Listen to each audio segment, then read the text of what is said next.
तो हेलो मेरे dear student, कैसे हैं आप सभी का स्वागत करता हूं आपका अपने यूट्यूब चैनल आपका 7.2 में।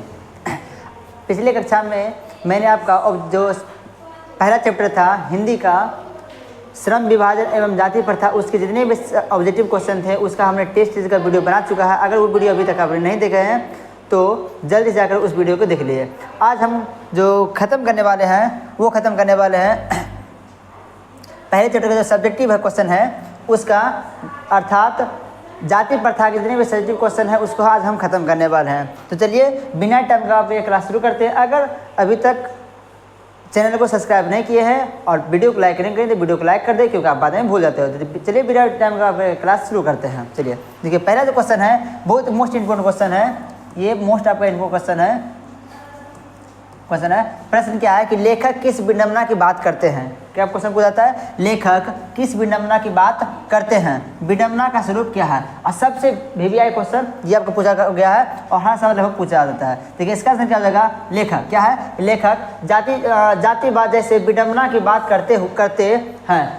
उन्हें जातिवाद के लिए एक विश्लेषण किया है। उनकी दृष्टि में जातिवाद समाज के माथे पर एक कलंक है जिसे समाज घटना नहीं चाहता है। जातिवाद विभिन्न बुराइयां एवं पिछड़ापन का कारण है, फिर भी समाज के कुछ धार्मिक लोग इसे अपनी पेशा बना लिया है। क्या बोलते हैं कि जो जाति प्रथा की जो विडंबना की बात करते हैं, तो जो जाति प्रथा है वो सबसे खराब काम मानते हैं, क्योंकि जाति के आधार पे लोग काम को बंटवारा करते हैं। आप किसी भी जाति में जन्म लिए हो, आपका जो जिस जाति में जन्म लिया आपको उसी जाति में काम करने को आपको कहते हैं।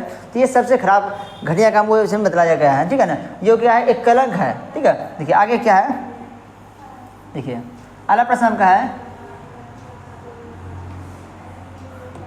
देखिए प्रश्न क्रमांक देखिए 2 क्या है, 2 में कोई बोला जा रहा आपको, शायद आपको दिख रहा होगा। दूसरा है जातिवाद के पोषक उसके पक्ष में क्या तरह रहते हैं। जो जातिवाद के पोषक है उसके पक्ष में क्या तरह रहते हैं, वो देखिए वो चाहते क्या है कि जातिवाद रहना चाहिए, वो जातिवाद रहे। देखिए वो क्या करना चाहते हैं कि जातिवाद के पोषक उसके पक्ष में यही कहते हैं कि कर्म के अनुसार क्या है, कर्म के अनुसार जाति का विभाजन हुआ। क्या बोला गया, कर्म के अनुसार जाति का विभाजन हुआ।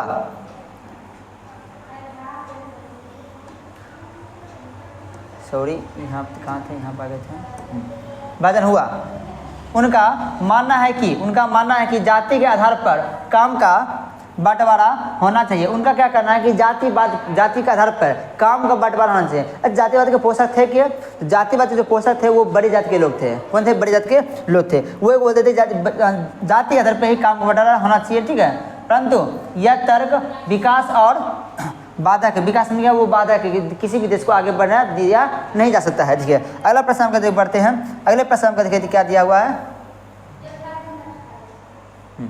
देखिए क्वेश्चन नंबर 3 क्या है। क्वेश्चन नंबर 3 क्या है, जातिवाद के पक्ष में दिए गए तर्कों का लेखक के प्रमुख आपत्तियां क्या है। प्रमुख आपत्तियां क्या है, देखिए इसका आंसर क्या जाएगा, लेखक नए जातिवाद के पक्ष में आए तो आपत्ति और बेबुनियाद बताया है। उनका कहना है कि यदि जातिवाद के आधार पर कार्यों का बंटवारा हो तो इस कार्य की कुशलता कम होती है और लोगों को उबन महसूस होती है। अर्थात क्या है, उसे उब लगती है, उसे काम करने में मन नहीं लगती है, ठीक है। वही बोला जा रहा है। ऐसी स्थिति में किसी भी समाज का कल्याण नहीं हो सकता है। क्या बोला गया है कि लेखक क्या कहते हैं कि जाति के आधार पर काम बंटवारा होना चाहिए कि नहीं होना चाहिए। क्यों, क्योंकि अगर जाति के आधार पर काम का बंटवारा हो जाएगा तो उसमें उब लगेगा, लोग काम करने में मन नहीं लगेगा। अच्छा आपको दाल पसंद नहीं, आपको दाल खाने देगा, आपको कैसा लगेगा, आपको अच्छा नहीं लगेगा ना। आपको जो पसंद है वो करना पड़ेगा। तो वह बोलते हैं कि काम का जो बंटवारा होना चाहिए उनके मन पे, उन्हें जो अच्छा लगता है वो करना चाहिए, ठीक है। देखिए अगला प्रश्न क्या है, अगला प्रश्न देखिए 4 नंबर प्रश्न पढ़ते हैं। 4 नंबर प्रश्न क्या है कि जाति भारतीय समाज में श्रम विभाजन का स्वाभाविक रूप क्यों कही जा सकती है, ये प्रश्न है। देखिए इसका आंसर क्या है कि जाति भारतीय समाज के श्रम विभाजन का सही स्वरूप नहीं है, ऐसा बाबा साहेब भीमराव अंबेडकर जी का मानना है। किसका मानना है, बाबा साहेब भीमराव अंबेडकर का जन्म मानना है। उन्होंने बताया है कि कार्य के निर्धारण में व्यक्ति स्वतंत्र है। क्या बोला? कार्य के निर्धारण में कामों के बंटवारे में कोई व्यक्ति स्वतंत्र है। ठीक है, व्यक्ति को अपनी क्षमता एवं रुचि के अनुसार कार्य को चुनने का पूरा अधिकार है। अगर इस अधिकार को बलपूर्वक छीना जाता है तो समाज ना तो सब बनेगा, अच्छा बनेगा, और ना ही शुभ योग बनेगा, और न ही निर्माण का कार्य होगा। अगर लोगों को उसके जाते के आधार पर उसके काम बांट दे कि तुमको ये काम करना पड़ेगा, तो उसे उब लगेगा, वो काम नहीं कर पाएगा, जिससे कि किसी भी देश का, किसी भी गांव का विकास नहीं हो सकता है। ठीक है, देखिए अगला प्रश्न बढ़ते हैं। अगला प्रश्न क्या है? चलिए प्रश्न का देखिए 5 क्या है। प्रश्न आपका 5 क्या है? प्रश्न 5 है कि जाति प्रथा भारत में बेरोजगारी का एक प्रमुख और प्रत्यक्ष कारण बनी हुई है। ये पूछेगा कैसे? ये आपका मोस्ट इंपोर्टेंट बाबू है। ठीक है, इसलिए इंपोर्टेंट क्वेश्चन है, बहुत इंपोर्टेंट क्वेश्चन है। इसमें वीवीआई जितने बार लगा वो कम बढ़ जाएगा, इतना इंपोर्टेंट है कि ये हर साल पूछी जाती है। तो इस प्रश्न को आप याद कर लोगे। देखिए इसका आंसर क्या होगा? जाति प्रथा देश की प्रगति में रोड़ा है, अर्थात क्या उसे रोका था, उसे रोड़ा बना देते हैं, हमने आगे उसे रोकने का काम कर रहा है। ठीक है, जाति प्रथा से समाज में विभिन्न विसंगतियाँ आती है। क्या बोला गया? अच्छा आप समझ लो, आप कहीं जा रहे हो, आप रोड पे जा रहे हो बाइक से, आप बाइक से जा रहे हो और आगे में क्या है, एक होता है कि इस तरह से गोल टाइप बनता है, जो इसे बोलते हैं, हमको लोग कहते हैं अपने गाँव भाषा में ओट कहते हैं। ठीक है, अगर वो लगा दिया गया है, अगर वो अपने सामने लगा हुआ रहेगा और आप जितना स्पीड आप बाइक चला रहे थे या कोई कार चला रहे थे, कि आप उतना स्पीड चला रहे थे? नहीं, आपको धीरे करना पड़ेगा। आप उसे धीरे कर दोगे। क्या कर दोगे? आप उसे धीरे कर दोगे। तो जितना प्रगति से आप देश में आगे बढ़ रहे थे, उतना प्रगति से आप आगे बढ़ नहीं सकते हो। ठीक है, तो वही बोला गया है। आगे देखो, प्रकार के समस्या का जंग बनाती है, समाज अनैतिकता की ओर उन्मुख होता है तथा जाति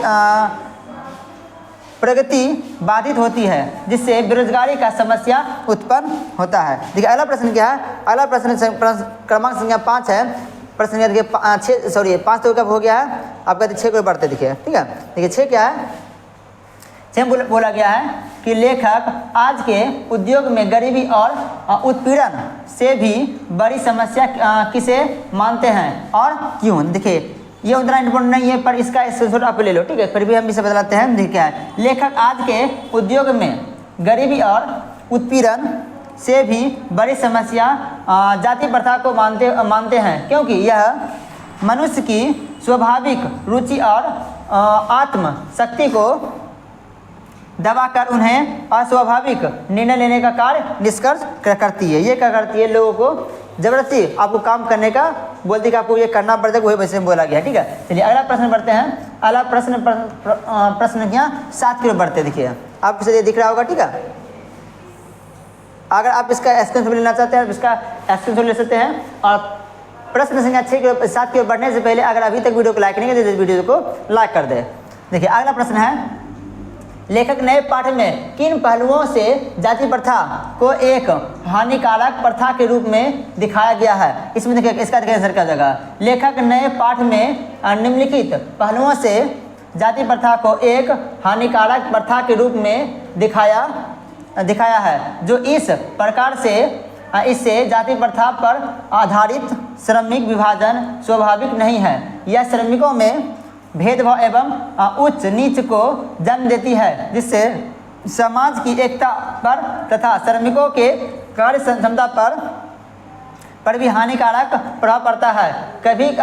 कभी यूं ही देखा जाता है कि व्यक्ति को भूखे मरने की स्थिति आ जाती है, और तो व्यक्ति के रुचि के आधार पर काम की बंटवारा होना चाहिए। क्या बोला गया है कि लोगों के जाति के आधार पर नहीं, बल्कि उनके मन के आधार पर, उनको जिस चीज़ में अच्छा लगे उसको काम करना चाहिए। और ऐसा अगर होगा तो देश भी आगे बढ़ेगा, गाँव भी बढ़ेगा, शहर राज्य सब कुछ आगे बढ़ेगा और खुद वो व्यक्ति बढ़ेंगे। कारण क्या है कि अगर लोग को उनके मन के अनुसार काम नहीं मिला, जिसमें उसका रुचि है, तो वो काम नहीं कर पाएंगे ढंग से। लेकिन जो जाति वर्ग पोषक वो कहते थे नहीं तुमको करना ही पड़ेगा।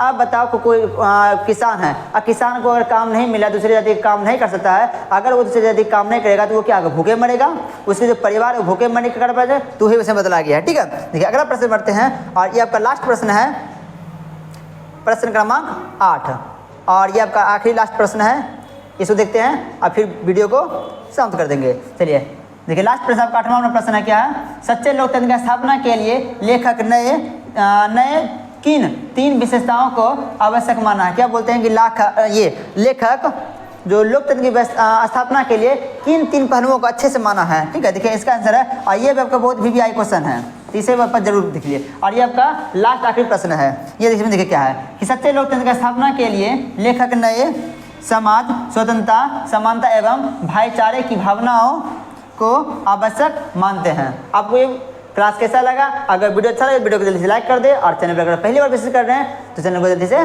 सब्सक्राइब कर दें। मिलते हैं नेक्स्ट वीडियो में जिसमें कि आपका हिंदी के जो गोधुली बुक है उसके चैप्टर नंबर 2 को कवर करेंगे। तब तक के लिए जय हिंद।